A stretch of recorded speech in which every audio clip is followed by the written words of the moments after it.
Well, I got a request to do a video about my hideaway headlights on my LTD, how they work. Well, they're operated by vacuum, so it's pretty much voodoo magic.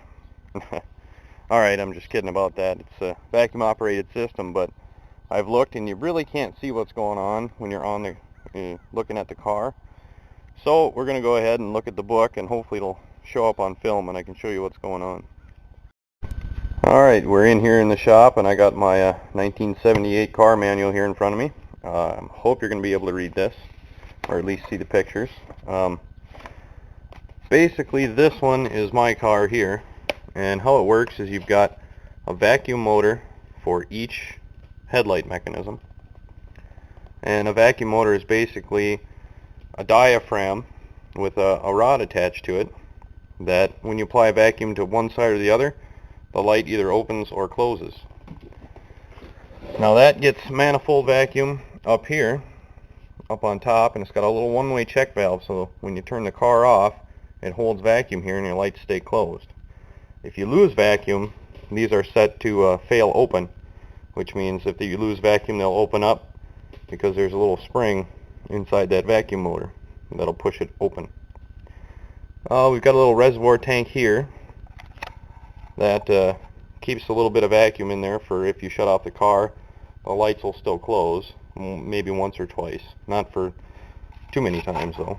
And you've got the light switch here up in the corner, and what that does is it either turns on vacuum to one side or the other of the vacuum motor, whichever on or off, and that basically actuates the motor. It's a pretty simple system.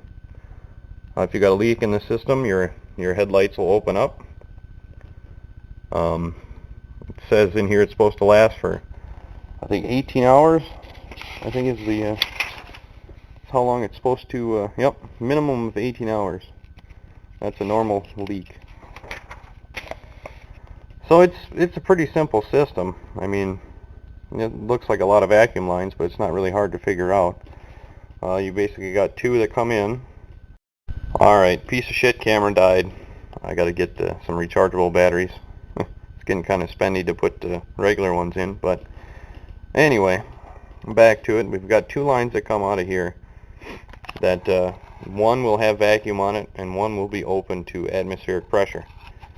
And they tee off at the first headlight, which is right there, and they become two other lines. So whether the lights are open or closed, that'll tell you, one side has got vacuum and one side's got atmospheric pressure, or vice versa. And that's all controlled by the headlight switch. So, like I said, it's a pretty simple system. I hope you've been able to see that. Maybe you can put it on pause and just take a look for yourself how it works, but they're all basically the same. I hope that helped.